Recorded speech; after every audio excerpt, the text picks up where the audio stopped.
என்று தெரிய வேண்டும் என்பதற்காக, தன் மதத்தை அடையாளப்படுத்த வேண்டும் என்பதற்காக திருநீர் அணிகிறார், ருத்ராட்சை கொட்டை அணிகிறார்.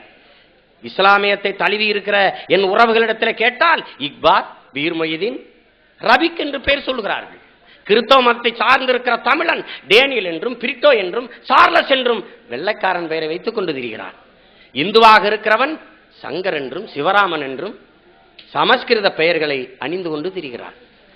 என் அன்பு மக்களே, பார்த்தவுடன் தான் சார்ந்த மதத்தை அடையாளப்படுத்த வேண்டும் என்று விரும்புகிற என் இன மக்கள் தான் சார்ந்திருக்கிற சாதி சமூகத்தை பார்த்தவுடனே அடையாளப்படுத்த வேண்டும் என்பதற்காக காசிநாடார் சன்ஸ், தேவர் ஓட்டல் என்றெல்லாம் வைத்துக் கொள்ளுகிற என் இன மக்கள் தான் பிறந்த பெருமைக்குரிய தமிழன் என்கிற தேசிய இனத்தை அடையாளப்படுத்த ஒரு அடையாளத்தோடு இந்த மண்ணில் வாழ்கிற ஒரு தமிழன் உண்டா?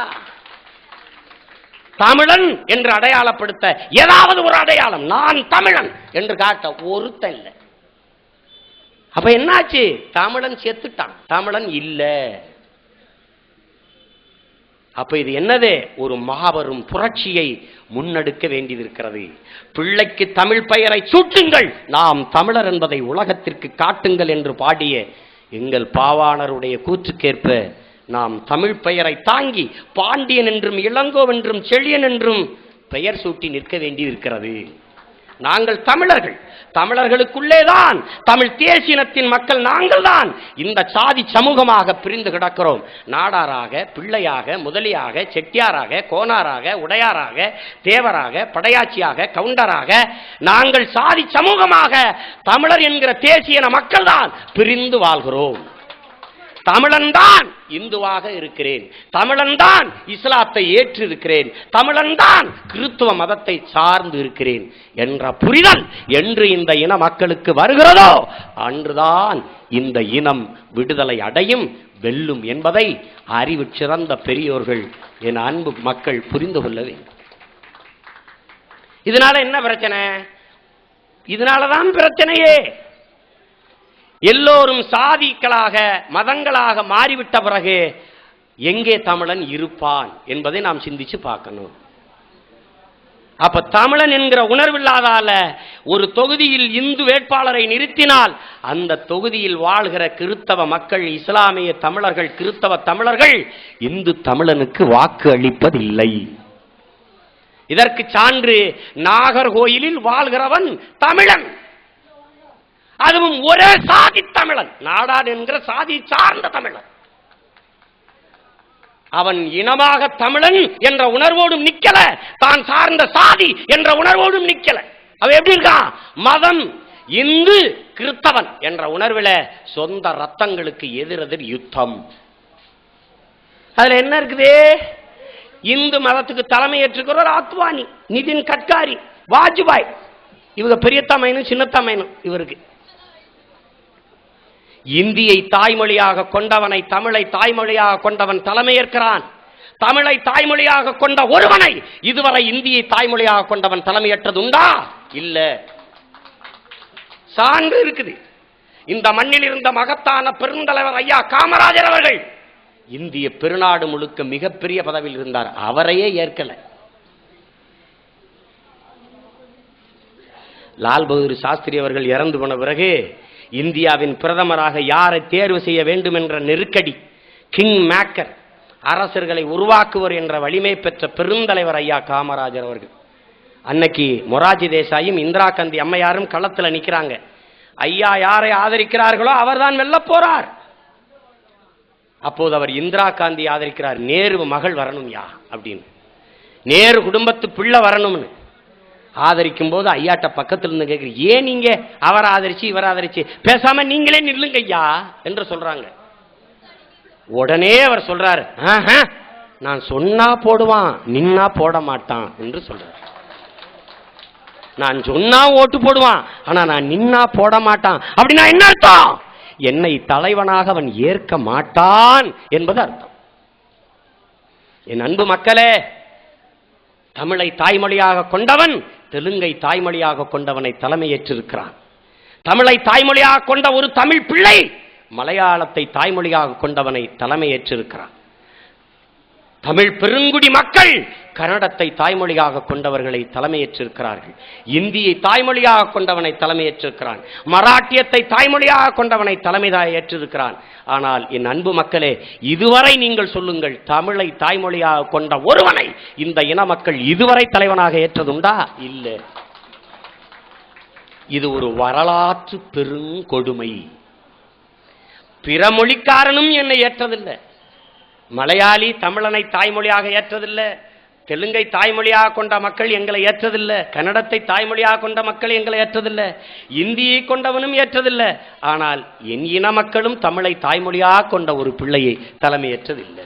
ஏன் ஏற்றதில்லை? தமிழை தாய்மொழியாக கொண்ட சீமான் இந்த மண்ணில் தலைவராக வருகிறானா அப்படி பேசுறது. இவன் என்ன ஆளுக? இவன் என்ன சாதிக்கார பேடா? ஏய், இந்த சாதிக்கார பேர் நடிகாடா எல்லாரும் ஓடுறீங்க? இதை இதுக்கு முன்னாடி ஆண்டான்ல என் காலை நக்கி பிழைக்க வந்தவன்லாம் அவன்கிட்ட நீங்க கேட்டிருக்கணும். இவன் என்னாலு, இவன் என்னாலுன்னு சொந்த ரத்தங்களுக்குள் மதமும் சாதியும் பார்த்து என்னை அண்டி பிழைக்க வந்தவனிடத்திலே ஆள்கிற அதிகாரத்தை கொடுத்தாய். இதுதான் நாம செய்த பிள்ளை. படையாட்சிக்கு பறையர் ஓட்டு போட மாட்டார். பறையருக்கு ஆதி தமிழனுக்கு படையாட்சி போட மாட்டார். கல்லறை வேட்பாளராக நிறுத்தினார், பல்லர் போட மாட்டார். பல்லரை வேட்பாளராக நிறுத்தினார், கல்லர் போட மாட்டார். அப்புறம் தமிழர் எங்கிட்டு நாட்டு ஆழ்வார்? எங்கிட்ட ஆழ்வார்? ஓட்ட கூட ஆள முடியாது. எங்கிட்ட ஆழ்வார்? இதுல எங்கிட்டு எல்லாரும் இப்படி சண்டைப்பட்ட தமிழர் எங்கிட்டு இருப்பார்? தமிழர் எங்கோ ஒரு ஓரத்தில் இருப்பார். அப்புறம் யார் ஆழ்வார்? வந்தவன் போனவன் நாய் நரி பேய் எல்லாம் ஆண்டுட்டு போகும். நீ என்ன செய்வ? ஏதோ கொடுக்கறத வாங்கி தின்ட்டு மாண்டு போவ. வேற என்ன செய்வ? என்ன இருக்கு? என்ன அரசியல் உரிமை இருக்கு உனக்கு? என்ன அரசியல் செல்வாக்கு அதிகாரம் இருக்கு உனக்கு? ஒண்ணும் இல்லை. எல்லா மாநிலங்களிலும் அந்த மாநிலத்தை சேர்ந்தவனுக்கு அரசு பதவிகளில் 80 விழுக்காடு வேலை, 20 விழுக்காடு தான் பிறமொழியை சார்ந்தவனுக்கு வேலை. ஆனால் எனது மாநிலத்தில் 80 விழுக்காடு பிறமொழியை சார்ந்தவனுக்கு வேலை. என் இனம் சார்ந்தவனுக்கு வெறும் 20 விழுக்காடு தான் வேலை. இதை இதுவரை கேட்க நாதி இல்லை. சென்னை சட்டக்கல்லூரி, அம்பேத்கர் சட்டக்கல்லூரியில பேராசிரியர் 20 பேர், 16 பேர் தெலுங்கர், 2 பேர் மலையாளி, வெறும் 2 பேராசிரியர் தமிழன். இதை கேட்க நாதி இல்லை. என்ன இருக்கு உனக்கு? திரையரங்கு இருக்கா? இல்ல. பெட்ரோல் பங்கு வச்சிருக்கியா? இல்ல. என்ன வச்சிருக்க? டீ கடையாவது வைக்கிறியா? அதுவும் இல்ல. டீ கடை வச்சா என்ன உனக்கு பிரச்சனை? இந்த கண்ட சாதிக்கார பைய எச்சி கழுவணும்னு வைக்கிறது இல்ல. அப்ப யார் வைக்கிறா? மலையாளி. அவன் ஜாதி கேட்கறது இல்ல, சாயா கொடுத்துட்டு போயிட்டே இருக்கான். என்னைக்கு உருப்பட போகுது இந்த இனம்? உருப்படாது. இது இனமான தானே? இது எந்திரிக்கிறதுக்கு போராடுறதுக்கு. தெருவில் ஒருத்தனை போட்டு அடி, உடனே விலக்கி விடுறதுலாம் கிடையாது. அவனை யாரோ 4 பேர் விட்டு அடிக்கிறான், அவன் என்ன ஆளுடா அடி வாங்குறவன்? நம்ம பயிலாடா, நம்ம பயில்னா மீசிட்டு யாரு மேல வைக்கிறா அப்படின்னு போறது. அவன் நம்ம பயில நமக்கு இருக்கடா வம்பு போயிடுது. நீ இந்த தெருவில் இன்னொருத்த அடி வாங்குறத பார்த்துட்டு போவ, இன்னொரு தெருவில் வேற ஒருத்தன் தூக்கி போட்டு மிதிப்பான், அப்ப அவன் பார்த்துட்டு போவான். அப்ப இதுல இருந்து என்ன தெரிஞ்சுக்கணும்? என் அன்பு மக்கள் ஒன்றை நீங்க புரிஞ்சுக்கணும். சாதியாக மதங்களாக நாம் நின்றதாலேயே இந்த இனம் எல்லாவற்றையும் இழந்து வீழ்ந்தது என்பதை புரிஞ்சுக்கணும். இந்த மண்ணின் பிள்ளைகள் சாதிய தலைவர்களாக நின்றார்கள். இன்னைக்கு எங்க ஐயா ராமதாசு சொல்றாரு, வன்னியரே நாட்டு ஆளணும்னு. இது இன்னும் 200 ஆண்டுகள் ஆனாலும் நடக்க போறதில்லை. ஏன்? தமிழகத்தில் ஒரு சாதி மக்கள் எல்லாம் 1-2 ஓட்டு போட்டு இந்த மண்ணை எந்த சாதியும் ஆள முடியாது. அது வாய்ப்பில்லை, வாய்ப்பில்லை. ஆனால் வன்னியரை நாடு ஆள வைக்கக்கூடிய பொறுப்பு ஆள வைக்க போறது யாரு? நாங்க தான். எப்படி? மொத்த வன்னியரும் சேர்ந்து வன்னியன் ஓட்டு அந்நியனுக்கு இல்லைன்னு ஒத்த வன்னியனை நிறுத்தி போட்டாலும் வெல்ல முடியாது. தேவரெல்லாம் திரண்டு ஒன்னா நின்று ஒரு தேவரை நிறுத்தி ஓட்டு போட்டாலும் வெல்ல முடியாது.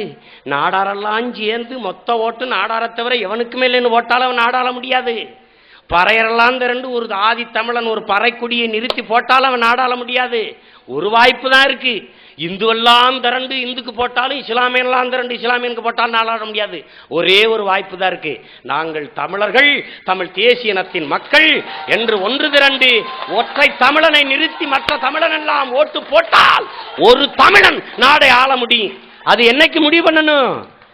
ஆதி தமிழன் இந்த மண்ணை இதுவரை ஆண்டதில்லை, அதனால் ஆதி தமிழனுக்கு வாய்ப்பு என்று முடிவு செய்கிற வலிமை யாருக்கு வரும்? தமிழர்களாக நாம் என்றைக்கு திரள்கிறோமோ அன்றைக்குத்தான். இல்லைன்னா என்ன ஆகும்? மறுபடியும் ஐயா ஸ்டாலின் வருவாரு.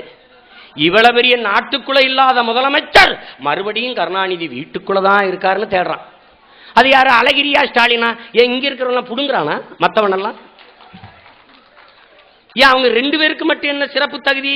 கருணாநிதிக்கு மகனா பிறந்துட்டதாலேயே சீமானுக்கு இல்லாத தகுதி ஸ்டாலினுக்கு அழகிரிக்கு இருக்குன்னு சொல்றா. பாப்பா இருக்குன்னு சொல்லு. ராகுல் காந்திக்கே இல்லைன்றேனா? ராகுல் காந்திக்கு என்ன நீ பிரதமராக தகுதி வச்சிருக்க? நீ ராஜீவ் காந்தி சோனியா காந்தி மயன்னா உனக்கு கிரீடம் வந்துருதா?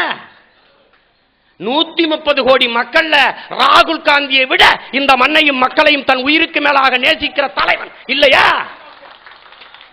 இந்த நாட்டுக்காக போராடி தூக்குல தொங்கிய எத்தனையோ தியாக மறவர்களின் பிள்ளைகள் இந்த மண்ணில் இல்லையா? என்னடா ஒன்னு ராகுல் காந்தி பிரதமர் ஆயிரணும். காட்டு, நீ பாப்போம், காட்டு. ரத்தம் சிந்தி தெரு தெருவாக அடிபட்டு போராடி செத்த தியாக மறவர்களின் மைந்தர்கள் எண்ணற்ற கோடி மக்கள். நீ நினைச்சுக்கிட்டு இருக்கிற என்ன பண்ணிட்ட? என்ன பண்ணிட்ட? அவர் பிரதமர் ஆயிரணும், ஐயா ஸ்டாலின் முதலமைச்சர் ஆயிரணும். என்ன இருக்குது? அப்ப இவ்வளவு பெரிய தேசத்துல, இவ்வளவு பெரிய நாட்டுல, என் இன மக்கள்ல ஒரு அறிவில் சிறந்த ஆன்றோன், ஒரு அரசியல் அறிவு தெளிவு புரிதல் உள்ள ஒரு தலைவன், இந்த மண்ணின் பிள்ளை, இந்த இனத்திலே இந்த ரத்தத்திலே உதிர்த்த ஒரு பிள்ளை இந்த மண்ணில் இல்லையா? அப்ப என்ன ஆயிருச்சு? தமிழன்ல வந்தவன் எல்லாம் சாதி கட்சிக்கும் மத கட்சிக்கும் தலைவனானா. சாதியே சொல்லாம ஐயா விஜயகாந்த் அவர்கள் 7 வருஷத்துல எதிர்கட்சி ஆயிட்டாரு. இவன் சாதி சொன்னவெல்லாம் 3 சீட்டு 4 சீட்டு 3/4 சீட்டுக்கு முட்டிக்கால தேய்ச்சிக்கிட்டு இருக்கிறான். அப்புறம் எப்படி வெல்ல முடியும்? என் இனத்திற்கென்ற அரசியல் எங்கு உருவாகும்? என் இனத்திற்கென்ற அரசியல் வலிமை எப்படி வரும்? எப்படி வரும்? கடைசி என்னாச்சு? ஐயா கலைஞர் ஆண்டாங்க, அம்மா ஜெயலலிதா எதிர்கட்சியா இருந்தாங்க. 2 பேரும் நினைச்சிருந்தா ஈழத்தில் என் இன உறவுகள் ஒருவர் கூட சாகாம காப்பாற்றிருக்க முடியும். கலைஞர் இன்னைக்கு இழந்து நிற்கிற இதே பதவியை இழக்காமல் என் இன உறவுகள் மொத்தம் பேரையும் சாவதை சகித்துக் கொண்டு இருந்தார். இந்த இன வரலாற்றில் இப்படி ஒரு துரோகத்தை அவரை தவிர எவரும் செய்ய முடியாது. இந்த பதவிக்காகத்தான் என் மொத்த இனமும் செத்து பிணமாய் போனது. 60 ஆண்டுகளாக என் அன்னை தமிழ் சொந்தங்கள் தூக்கி சுமந்து வந்த அந்த விடுதலை கனவு நாசமா போனது. நான் செத்து கிடக்கிற பணத்தை பாரு. என் இனத்தின் எதிரி என் அக்காவையும் தங்கையும் அம்மனமாக்கி பார்த்து சிரிச்சுட்டு போயிட்டான்.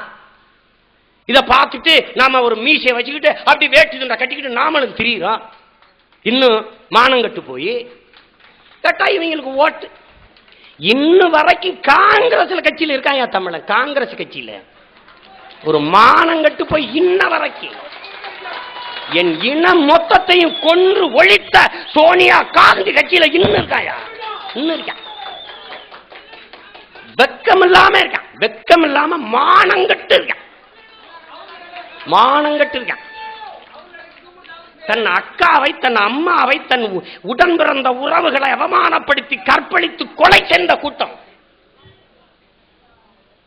திரளாக திரண்டு இருக்கிற என் இன மக்களே, சத்திய வார்த்தை சொல்றேன், சிங்களனுக்கு ஒருபோதும் தமிழர்களோட சண்டையிட துணிவே இருக்காது. நீ போடு, நீ சண்டைய போடு, நீ சண்டைய போடு, நான் காசு தர்றேன், குண்டு தர்றேன், பயிற்சி தர்றேன், எல்லாம் கொடுத்து என் இனத்தை மொத்தத்தையும் அழித்து முடித்தது அம்மையார் சோனியா காந்தி, அருமை சகோதரன் ராகுல் காந்தி, அன்பு சகோதரி பிரியங்கா காந்தி. அதற்கு அவர்களுடைய எடுபிடிகள் அல்லக்கைகள் ஒத்து ஊதியது. இதெல்லாம் நாங்க மறந்துடுவோம். கேனப்பை மக்க டேய் கேப்ப கூழு குடிச்சாலும் நாங்க மான ரோசத்தோட வாழ்றவங்க. அதை புரிஞ்சுக்க நீ. அதெல்லாம் முடிஞ்சு போச்சு. காங்கிரஸ்னு ஒரு கட்சி இல்லை. என்னைக்கு பெருந்தலைவர் காமராஜர் செத்தாரோ அன்னைக்கு காங்கிரஸ் செத்துட்டுது. இப்ப இருக்கிறது காங்கிரஸ் இல்ல, இது இத்தாலி சோனியா காங்கிரசினுடைய கம்பெனி. அம்மையார் சோனியா காந்தி அவருடைய கம்பெனி. இது ஒரு கட்சி, இதுக்கு தலைவர்கள் தொண்டர்கள். நீ வா, என்ன 2014 பாராளுமன்ற தேர்தல் இருக்கு, நான் பார்க்கிறேன், நீ வாணி வாணி. டே, எல்லா தமிழனும் செத்து போகல, இன்னும் நல்ல தமிழச்சிக்கும் தமிழ் தகப்பனுக்கும் பிறந்த பிள்ளைகள் நிறைய பேர் இருக்கிறான். வீரத்தமிழ் பிள்ளைகள், மானத்தமிழ் பிள்ளைகள், மான தமிழச்சி மாறல பால் குடிச்ச வீரமும் ரோசமும் மானம் உள்ள பிள்ளைகள், சூடு சொரணை உள்ள பிள்ளைகள், உயிரை விட மரணத்தை விட மானம் பெரிதென்று வாழ்கிற பிள்ளைகள் இன்னும் இருக்கிறான். நீ வாணி, நீ வென்று காட்டு, நீ இன்னும் இருக்க. இந்த கட்சிகள்ல இத்தனை கட்சிகள், இவ்வளவு அரசியல் தலைவர்கள் இருந்து என் இன அழிவை தடுக்க முடியல, என் உரிமையை மீட்க முடியல. இந்த மண்ணில் இத்தனை அழிவிற்கும் இழிவிற்கும் துன்பங்களுக்கும் துயரங்களுக்கும் அவலங்களுக்கும் என் மக்கள் அல்லாடி கொண்டிருப்பதற்கு காரணம் என்ன? ஊழல், சுரண்டல், லஞ்சம். எதுக்கெடுத்தாலும் காசு. அரசே அறிவிக்குது, அரசு பேருந்துல ஓட்டுநரா 4 லட்சம் கொடு, நடத்துனரா 2 லட்சம் கொடு, என்ன உதவி ஆய்வாளரா 10 லட்சம் கொடு. இப்படி ஒரு கேடுகட்ட அரசாங்கங்கள் எங்க இருக்குது?